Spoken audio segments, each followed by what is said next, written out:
Now on to section 7.7 on the effects of aging. Here is your one learning objective.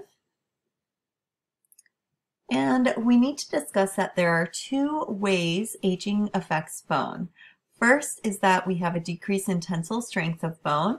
That'll reduce the rate of protein synthesis by osteoblasts.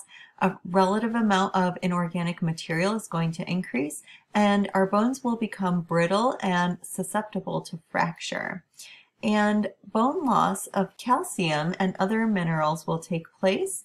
Our bones will become thinner and weaker, and an insufficient amount of ossification will lead to osteopenia. So what is osteopenia?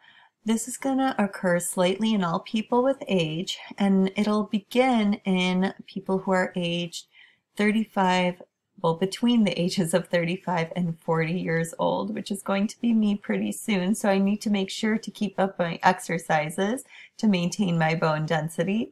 We'll start to see that osteoblast activity is going to decline, but the osteoclast activity will remain at their previous levels. The vertebrae, jaw bones, and epiphyses of our long bones will start to lose large amounts of mass.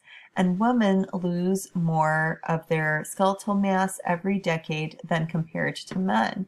And I wanted to show you, sometimes you have these bone mineral density tests taken, and if you have this range of 0 to 2.5, that's a normal bone density range.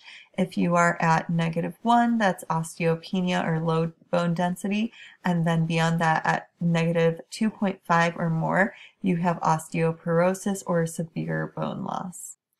So when you have that severe bone loss, it is osteoporosis. We see that we are having reduced bone mass sufficient to compromise normal function. This occurs in a significant percentage of older women, typically that are going through menopause or are in menopause, and it occurs in a smaller percentage of older men.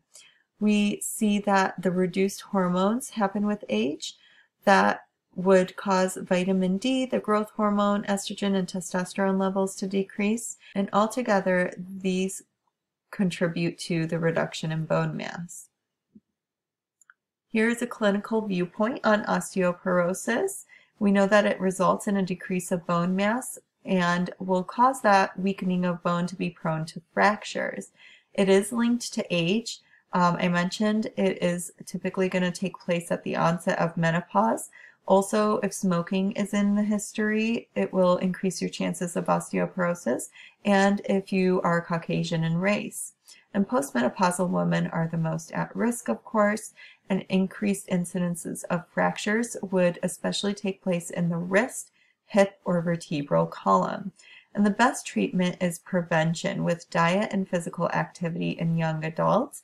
I included some exercises that you can do in order to maintain your bone density, but anything that's really weight bearing, like weightlifting, is so wonderful, or resistance training for maintaining your bone density.